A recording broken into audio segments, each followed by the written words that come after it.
여러분들은 자기 자신이 어떤 사람이라고 생각하고 느끼십니까? 그림 중에 화가가 자기 스스로 자기 모습을 그린 그림을 자화상이라고 합니다. 그런데 화가들이 그린 자신에 대한 그림은 천차만별입니다. 어떤 사람은 자신의 가장 아름다운 모습을 그리기도 하고, 어떤 사람은 아주 우울하고 고통스러워하는 자신의 모습을 그리기도 합니다. 웃음꽝스러운 모습으로 그리기도 하고, 또 아주 큰 사람으로 그리기도 합니다. 왜냐하면 사람마다 각자마다 자기 자신이 이해한 자신의 모습이 다 다르기 때문입니다. 예를 들어 다른 사람이 볼 때 아담하고 예쁜 여인인데 그 여인은 자기 자신을 작고 못생겼다고 느낄 수 있습니다. 누가 봐도 팔뚝이 우람한 큰 남자인데 정작 자기 자신은 체격이 작고 왜소하고 연약하다고 느낄 수 있습니다. 반대로 누가 봐도 업무 능력이 떨어지고 거짓말도 잘하는 사람인데 정작 자기 자신은 엄청 일을 잘하고 똑똑하고 누구보다 힘이 세고 강한 사람이라고 느끼는 사람도 있습니다. 이런 일들이 일어나는 이유는 자기 자신이 스스로를 이해한 모습, 즉 자화상이 객관적인 사실과 다르기 때문입니다. 그 사람에 대해서 다른 사람들이 이해하고 있는 모습과 자기 스스로가 스스로를 이해한 모습이 전혀 다른 것이죠. 오늘 본문에도 이 자화상에 문제가 생긴 사람이 등장하고 있는데 그 사람은 바로 기드온이라는 사람입니다. 하나님은 그를 큰 용사로 보고 계신데 기드온은 정작 자기 자신을 아주 작고 초라하게 바라보고 있었습니다. 기드온은 자화상이 안 좋은 사람이었던 거죠. 그러나 하나님을 만나고 자화상이 변화되자 엄청난 기적을 일으키고 이스라엘을 구원하는 사람이 되었습니다. 오늘은 기드온 이야기의 배경에 해당하는 이 부분을 함께 살펴보도록 하겠습니다. 1절, 2절 함께 읽어보겠습니다. 시작. 이스라엘 자손이 또 여호와의 목전에 악을 행하였으므로 여호와께서 7년 동안 그들을 미디안의 손에 넘겨주시니 미디안의 손이 이스라엘을 이긴지라. 이스라엘 자손이 미디안으로 말미암아 산에서 웅덩이와 굴과 산성을 자기들을 위하여 만들었으며. 아멘. 사사기 5장에는 가나안 철병거에 맞서 싸웠던 드보라와 바락, 그리고 도망가는 시스라 장군의 머리에 말뚝을 박은 여인 야엘에 대한 기록이 나오고 있습니다. 5장의 마지막 내용은 그들을 통해서 이스라엘 땅에 40년 동안 하나님의 평안이 있었다라고 기록합니다. 그런데 6장 1절은 이스라엘의 악행으로 그 평강이 깨졌다라는 말씀으로 시작하고 있습니다. 눈에 보이지 않는 하나님과의 이 영적인 관계에 문제가 생기자 눈에 보이는 일상생활에 다시 문제가 생기기 시작하는 거죠. 구체적으로는 엄청나게 많은 수의 미디안 족속이 이스라엘에 쳐들어왔습니다.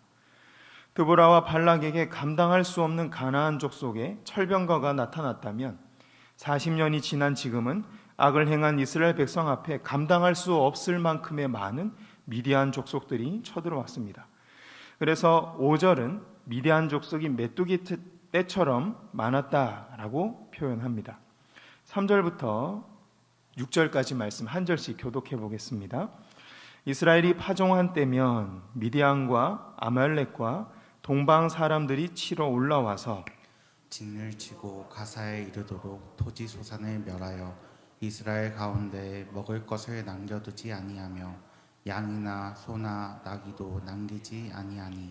이는 그들이 그들의 짐승과 장막을 가지고 올라와 메뚜기 떼같이 많이 들어오니 그 사람과 낙타가 무수함이라. 그들이 그 땅에 들어와 멸하려 하니. 이스라엘이 미디안으로 말미암아 궁핍함이 심한지라. 이에 이스라엘 자손이 여호와께 부르짖었더라. 아멘. 이스라엘은 이 가을에 파종을 합니다. 우리나라 봄이 그 땅에서는 이 가을에 해당하는 거죠. 그때 이스라엘에 비가 내리는 우기가 시작되기 때문입니다. 씨를 뿌리고 파종을 하면 이스라엘의 철천지 원수 아말렉과 요단강 동쪽의 이방인들이 쳐들어왔습니다. 그리고 4절 말씀처럼 모든 곡식을 빼앗아가고 가축까지 다 몰아가 버려서 먹을 것이 남아나지 않았습니다. 5절처럼 약탈자들의 수가 메뚜기 떼처럼 많았기 때문입니다. 마치 우리나라 조선시대 봄, 가을, 추수할 때쯤 일본 사람들이 쳐들어와서 우리를 약탈해 가던 것과 같은 맥락입니다. 그런데 이 미디안 족속들은 일본 사람들보다 더합니다. 일본 사람들은 와서 훔쳐서 이제 바다 건너로 다시 갔는데 이 미디안 족속은 4절을 보면 아예 이스라엘 땅에 진을 치고 1년 내내 뺏어가는 거예요. 틈만 나면 사람도 뺏어가고 먹을 것도 뺏어가고 짐승도 약탈해 갔습니다. 그들의 약탈이 얼마나 심했는지 그들이 멸망하기까지 했다. 그리고 계속된 말씀에 보면 도시 가사까지 그의 약탈이 이르렀다라고 말씀합니다. 처음 말씀드렸던 것처럼 지금 이스라엘에 쳐들어온 미디안과 동방 사람들은 요단강, 여러분들이 보실 때 동쪽에 있습니다. 그런데 이 가사라는 도시는 지중해 연안에 있어요. 이스라엘 나라는 여기에 있고요. 쳐들어온 사람 이쪽에 살아요. 근데 이들이 가사에 있는 것까지 약탈을 하려면 이스라엘 한가운데를 다 가로질러 가야지만이 가사 도시 것까지 훔칠 수 있었어요. 이게 무슨 말이냐면 미디안 사람들의 침략과 약탈은 한 번으로 끝난 게 아니라 1년 내내 그리고 이스라엘 온 나라를 다 떨어먹고 있었다라는 뜻입니다. 이스라엘 땅 허리 부분을 완전히 관통하면서 약탈이 계속되었다라는 뜻입니다. 미디안 족속이 하나님께서 주신 거룩한 이스라엘 땅을 마음대로 짓밟고 약탈했던 것이죠. 5절 끝부분 말씀을 보면 이스라엘이 완전히 멸망하기까지 이 약탈은 멈출 기미가 보이지 않았다라고 기록합니다. 약속의 땅 가나안의 주인은 이스라엘 백성들인데 그들은 2절 말씀처럼 미디안 사람들에게 쫓겨서 산에 웅덩이와 굴을 파고 숨어서 살고 있었습니다. 반대로 침략자 미디안 사람들은 4절 말씀처럼 버젓이 남의 땅에 진을 치고 계속 약탈을 일삼고 있었습니다. 이처럼 이스라엘이 약속의 땅에 살았음에도 불구하고 여전히 이방인처럼 떠돌고 있는 이유는 하나님과의 관계에 문제가 생겼기 때문입니다.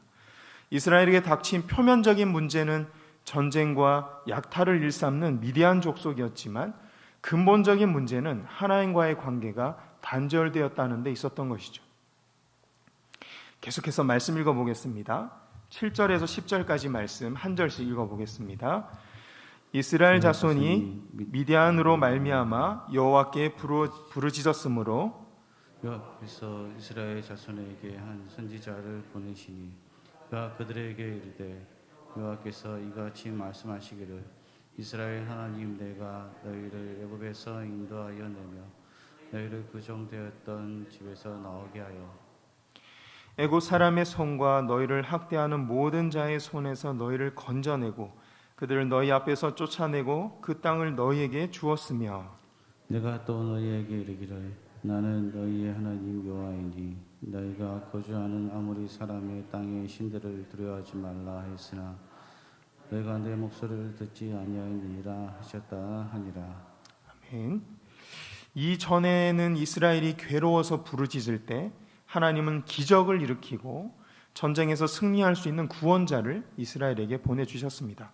그런데 오늘 본문에서는 하나님의 말씀을 가르치는 선지자를 보내주고 있습니다. 사사기 이 전체 흐름과 분위기로 봤을 때 하나님의 이른 응답은 이스라엘 백성들이 원했던 이 구원과는 거리가 멀었습니다. 당장 사람들이 굶어 죽어가고 있고 지금 가족들은 전쟁터에서 죽어가고 있고 또 우리 아이들은 포로로 끌려가고 있는 상황이었습니다. 하나님께 이런 원망의 말이 나올 수밖에 없었습니다.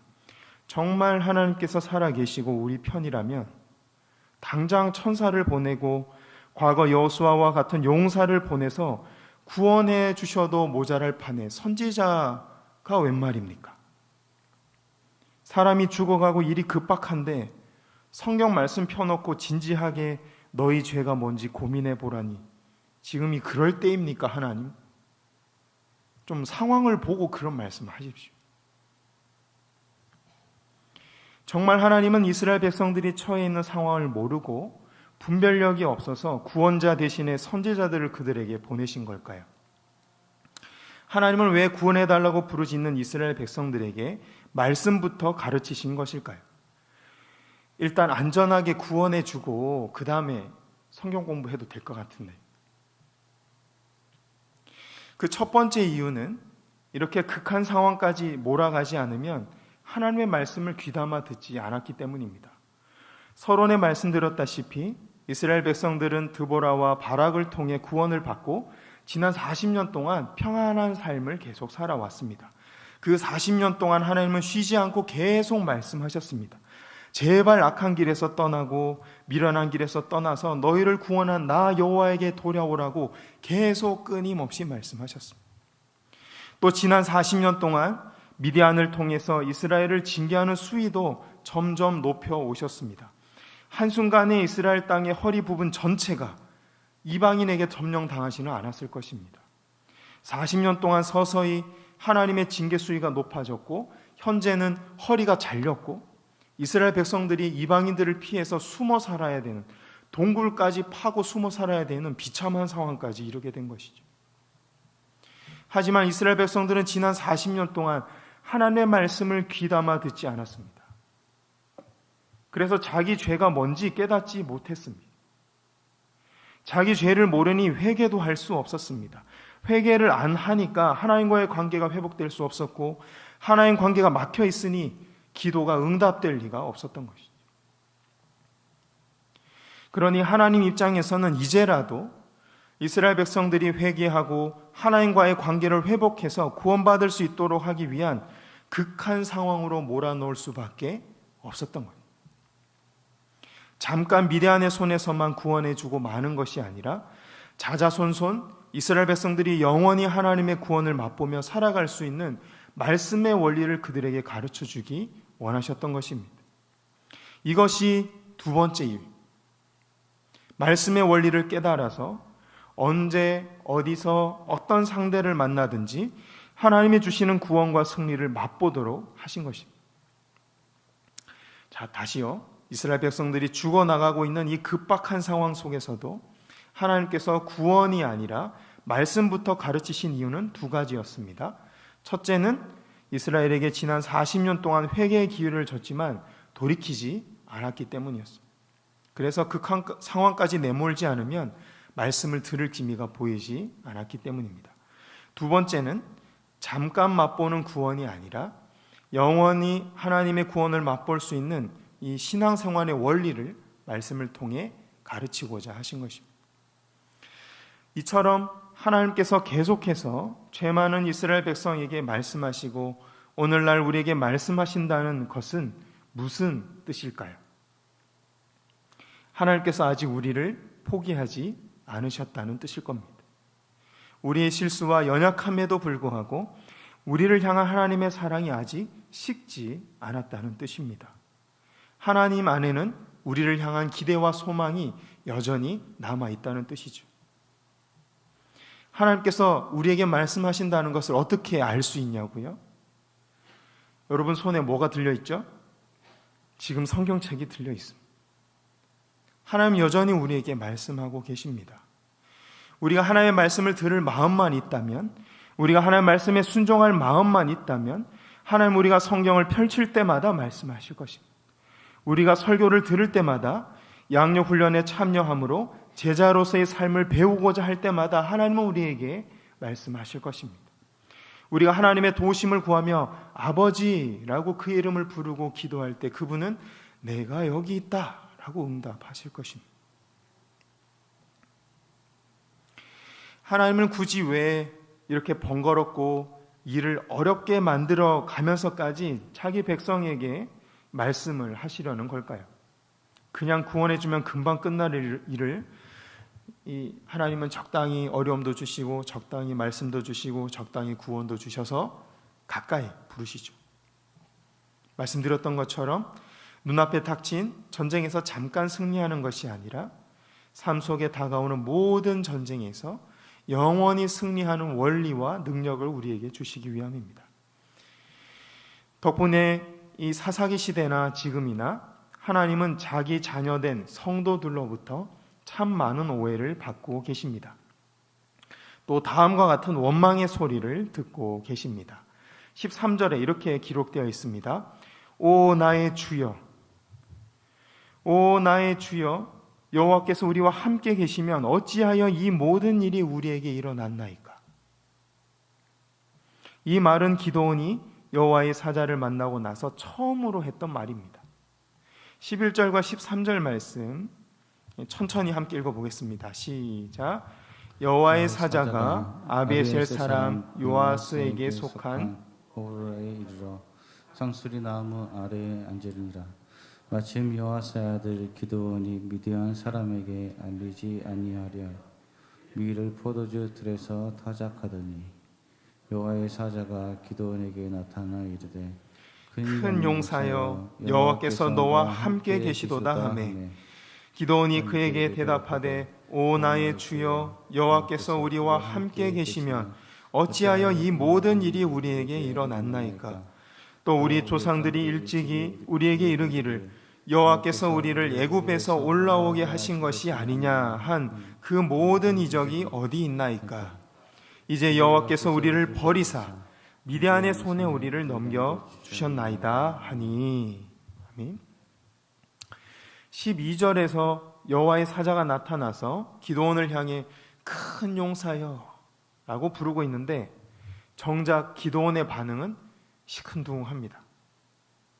얼른 나가서 절이라도 하고 기쁘게 맞이해야 될 것 같은데 말투를 보면 이 소가 닭 쳐다보듯이 그러든지 이렇게 하고 있습니다. 왜 그랬을까요? 첫째는 13절에서처럼 하나님께서 자신을 버리고 떠났다고 느꼈기 때문입니다. 두 번째는 미래에 대한 희망이 없었기 때문입니다. 하나님이 자신을 버렸기 때문에 미디안을 물리칠 수도 없고 미래의 가나안 땅을 정복할 수도 없고 우리에게 미래도 없다라고 느꼈기 때문이죠. 기드온이 자신을 봤을 때는 그저 포도주 틀에 숨어서 밀을 타작하는 소심하고 무기력한 사람이 뿐이었습니다. 기드온이 자신을 바라보는 자화상이 그랬던 것이죠. 기드온이 이 타작하는 장면 속에 이런 마음 상태가 묻어납니다. 보통 타작마당은 바람이 잘 부는 높고 평평한 곳에 위치해 있습니다. 타작마당이 평평해야 소를 끌고 다니면서 곡식을 까부를 수 있기 때문이죠. 그리고 바람이 잘 불어야 타작한 곡식을 바람에 날려서 껍데기와 알곡을 잘 분리할 수 있기 때문입니다. 그래서 타작마당은 주로 높고 평평한 곳, 눈에 잘 띄는 곳에 있었어요. 반대로 포도주 틀은 땅 속에 구덩이 형태로 만들어졌습니다. 포도주 틀은 수확한 포도를 여러 명이 구덩이에서 이렇게 막 밟으면 미끄럼틀처럼 생긴 경사면을 따라서 이 포도즙이 한 구덩이에 모이게 있었습니다. 포도주 틀은 반지하 정도의 높이에 미끄럼틀 모양으로 만들어져 있었던 것이죠. 그런데 기드온은 쫓아오는 미디안 사람들을 피해서 타작마당, 잘 보이고 바람 잘 부는 높은 곳이 아니라 숨어서 반지하 포도주 틀에서 숨어서 밀을 타작하고 있었습니다. 타작마당처럼 넓지가 않으니 소를 이용해서 많은 양의 밀을 타작할 수가 없었습니다. 많은 사람이 먹을 양을 타작할 수가 없었어요. 또 구덩이라서 바람이 불지가 않으니 이거를 어떻게 껍질과 알곡을 나눠야 할까요? 불쌍하게 불어야 되겠죠. 쭈그려 앉아서 자기 앉아 겨우 이렇게 요기할 수 있을 정도의 음식을 만들 수 있을 뿐이었습니다. 계속 이어지는 말씀에 보면 기드온은 잘 사는 아버지를 둔 부잣집 아들이었어요. 그런데 집에 곡식이 있었다고 하지만 용기가 없으니 타작마당에서 타작을 할 수가 없고 많은 사람들에게 양식을 공급할 수도 없었습니다. 앞서 살펴봤던 것처럼 약속의 땅 가나안의 주인은 이스라엘 사람들인데 미디안 사람들에게 쫓겨서 도망자 신세가 되고 말았습니다. 말씀을 잊어버리고 하나님과의 관계가 깨진 결과로서 약속의 땅에서 도망자 신세로 살아가게 된 것입니다. 지금 기드온의 모습이 그렇습니다. 타작마당도 포도주 틀도 손에 들고 있는 밀도 다 자기 것인데 당당하지 못함. 마치 도망다니는 생쥐처럼 비굴하게 살아가고 있습니다. 기드온이 이해한 자신의 모습은 생쥐에 가까웠던 것이. 성경에서 이스라엘의 리더나 주인공으로 나오는 한 사람, 한 가족, 한 가정의 그 신앙생활의 모습은 이스라엘 백성 전체가 지금 어떠한 영적 상태에 놓여 있는지를 대변해 주는 모습입니다. 그러므로 사사기 6장의 주인공으로 등장하는 기드온의 삶이 곧 생쥐 같고 스스로를 바라보는 자화상이 이렇게 일그러져 있다는 것은 당시 이스라엘 민족 전체가 이런 영적으로 암울한 상태에 놓여 있었다는 것을 의미합니다. 또 기드온이 양식을 충분히 공급받지 못했다는 것은 하나님과의 관계 단절로서 충분한 영적인 양식을 공급받지 못했다라는 것을 암시합니다. 그래서 기드온처럼 이스라엘 백성들이 같은 형제 자매들을 돌아볼 여유가 없을 정도로 사랑이 식어가고 자기밖에 모르는 그런 상태에 놓여 있었던 것이죠. 기드온과 이스라엘 백성들은 적과 꿀이 흐르는 약속의 땅에 지금 살고 있습니다. 하지만 그들의 신앙생활은 영적으로나 육체적으로나 겨우 끼니를 면할 수 있을 정도밖에 누리지 못하고 있는 모습입니다. 기드온이 지금 포도즙 틀에 숨어서 타작하는 일은 하나님 이름을 높여드리는 거룩한 일도 아니고 다른 사람들을 구원하기 위한 존귀한 일도 아니었습니다. 그저 미디안 사람들이 무서워서 몸을 숨기고 다른 사람들이야 굶어 죽든지 말든지 간에 나 혼자 살아보겠다고 미를 조금 타작하고 있었을 뿐입니다. 기드온의 삶이 이랬기 때문에 자신을 바라볼 때 자화상이 좋을 리가 없었겠죠. 자기 자신을 사랑하고 자랑스러워할 수가 없었습니다. 그런데 그런 기드온을 향해 하나님은 12절에서 이렇게 부르셨습니다. 큰 용사여, 큰 용사여. 천사가 말합니다. 하나님께서 너와 함께 하시느니라. 기드온이 이 말씀을 처음 들었을 때 무슨 생각을 했을까요? 믿을 수가 없는 말이었습니다. 어쩌면 불행과 고난 가운데 있는 하나님, 자기 자신을 하나님께서 이해하지 못하시고 놀린다고 비꼰다고 생각했을지도 모르겠습니다. 그래서 13절에서 기드온은 하나님을 원망하며 따지듯이 묻습니다. 하나님이 우리와 함께 계신다면 이 모든 불행과 고난이 왜 우리에게 닥쳤습니까? 하나님께서 우리 조상들이 출애굽할 때 보여줬던 기적들이 도대체 지금은 어디로 다 사라져 버렸습니까? 그때 하나님께서 대답하십니다. 14절에서 16절 말씀입니다. 함께 보겠습니다. 시작. 여호와께서 그를 향하여 이르시되 너는 가서 이 너의 힘으로 이스라엘을 미디안의 손에서 구원하라. 내가 너를 보낸 것이 아니냐 하시니라. 그러나 기드온이 그에게 대답하되 오 주여 내가 무엇으로 이스라엘을 구원하리이까? 보소서 나의 집은 므낫세 중에 극히 약하고 나는 내 아버지 집에서 가장 작은 자니이다 하니 여호와께서 그에게 이르시되 내가 반드시 너와 함께 하리니 내가 미대한 사람 치기를 한 사람을 치듯 하리라 하시니라. 아멘. 하나님은 기드온을 지금 큰 용사로 보고 계십니다. 그런데 15절에서 기드온은 자기 자신을 가장 작은 자로 보고 있습니다. 이것은 기드온이 겸손해서가 아닙니다.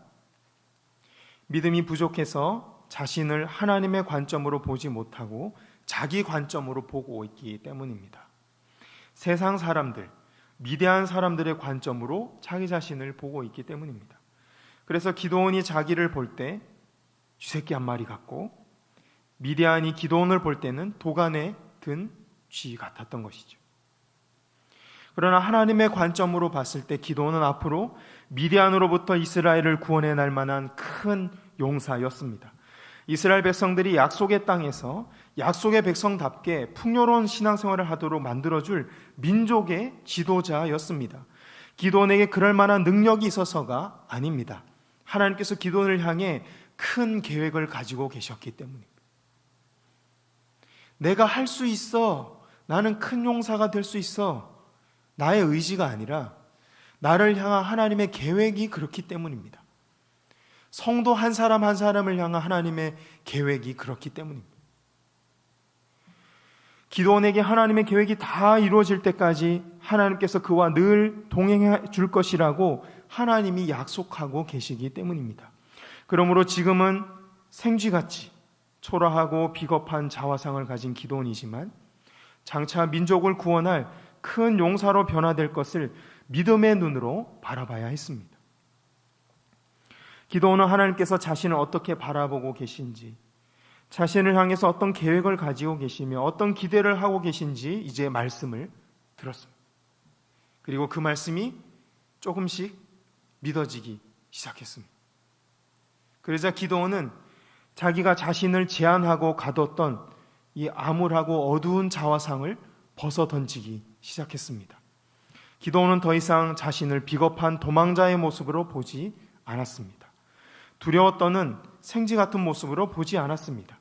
기도원은 자신을 큰 용사로 보기 시작했습니다. 하나님의 기대를 한 몸에 받고 있는 무한한 가능성을 가진 하나님의 큰 용사로 바라보기 시작했습니다. 그러자 그의 삶이 바뀌기 시작했습니다. 목숨을 걸고 마을의 우상을 단번에 찍어버리고 300명의 군인을 이끌고 나가서 자기보다 450배나 많은 미디안 적군을 무찌르는 용사가 됐습니다. 세상이 감당할 수 없는 그리스도인으로 변화된 것이죠. 오늘 말씀은 다음과 같은 질문을 던지고 있습니다. 이스라엘은 약속의 땅 가나안에서 주인으로 살고 있는가? 아니면 약속의 땅에서 이방인으로 떠돌고 있는가? 이것은 오늘날 우리를 향한 말씀이기도 합니다. 예수님을 영접하고 하나님의 백성으로서 약속의 땅에 살아가고 있지만 주인이 아니라 이방인으로 떠돌면서 신앙생활을 하고 있지 않는지 우리 자신을 돌아봐야 할 것입니다. 신앙생활을 하다 보면 때때로 미디안 족속과 같이 악랄하고 도저히 이길 수 없는 세상 사람들을 만나게 될 때가 있습니다. 그래서 젖과 꿀이 흐르는 약속의 땅으로 주신 교회와 직장과 가정에서 신앙생활을 하고 있지만 실제로는 그것을 제대로 누리지 못하고 영적으로 궁핍한 신앙생활을 하고 있을 때도 있습니다. 있을지도 모릅니다. 그런 신앙생활로는 미디안 족속과 같은 세상 사람들을 이길 수가 없습니다. 미디안 족속과 같이 약탈을 일삼는 세상 사람들에게 매번 이리저리 치이는 먹잇감이 될 수밖에 없는 것이죠. 약속의 땅에서 동굴에 숨어 살았던 이스라엘 백성들처럼 그리스도인들라는 말도 못 꺼내고 세상 사람들 속에 섞여서 있는 듯 없는 듯 숨죽이며 신앙생활을 할 수밖에 없는 것이죠. 기도원의 생활에서 보다시피 이 모든 현상의 원인은 자기 자신을 바라보는 자화상의 문제가 있었기 때문입니다. 그런데 세상의 눈으로 자신을 보고 적군 미디안의 눈으로 자신을 바라보니까 생쥐같이 두려움에 떨며 숨어 사는 작고 힘없는 기도원으로 보였습니다. 이처럼 하나님 백성 기도원이 하나님의 눈으로 자신을 바라보지 못하고 세상의 눈으로 자신을 바라본 이유는 하나님과의 관계에 문제가 있었기 때문입니다. 말씀을 제대로 공급받지 못했기 때문입니다. 영적으로 깨어있지 못했기 때문입니다. 13절에서처럼 기도원 안에는 하나님에 대한 오해와 원망이 하나님과의 사이를 막았기 때문입니다. 그러나 기도원을 큰 용사여 라고 부르시는 하나님의 말씀을 듣고 나자 기도원의 자화상이 바뀌고 삶이 바뀌기 시작했습니다. 나를 위협하는 미디안 군대가 아니라 나를 향한 하나님의 사랑과 계획이 더 크게 보이기 시작했기 때문입니다. 그러자 세상의 관점으로 기도원 스스로를 올가매고 제한하고 있던 그 모든 자화상을 벗어버릴 수 있었습니다. 16절 말씀처럼 하나님께서 반드시 나와 함께 하겠다고 약속하셨으니 어쩌면 정말로 나는 큰 용사가 될지도 몰라 라는 믿음과 기대가 그 안에 생기기 시작했던 것이죠. 이후로 기도는 정말 큰 용사와 같은 삶을 살게 되었습니다. 여러분들은 자신을 어떻게 바라보고 계십니까? 여러분들의 자화상은 어떻습니까? 혹시 기도원처럼 겁 많고 작은 사람으로 자신을 보고 있지는 않습니까? 하나님은 우리를 향해 이렇게 부르고 계십니다. 큰 용사여, 큰 용사여, 내가 반드시 너와 함께하리라. 내가 너로 큰 승리를 얻게 하리라. 제 말이 아니라 성경에 기록된 하나님의 약속인 줄 믿으시기 바랍니다. 우리를 부르시는 하나님의 이 말씀을 믿기 바랍니다. 순종하는 마음으로 우리 자신을 큰 용사로 바라보시기 바랍니다. 그리고 우리가 스스로 올가매고 있던 초라한 자화상을 벗어버리고 스스로 정해놓은 한계를 뛰어넘으시기 바랍니다. 그때 우리는 기도원처럼 이전과 전혀 다른 승리의 삶을 살게 되고 약속의 땅에서 주인으로 살아가게 될 것입니다.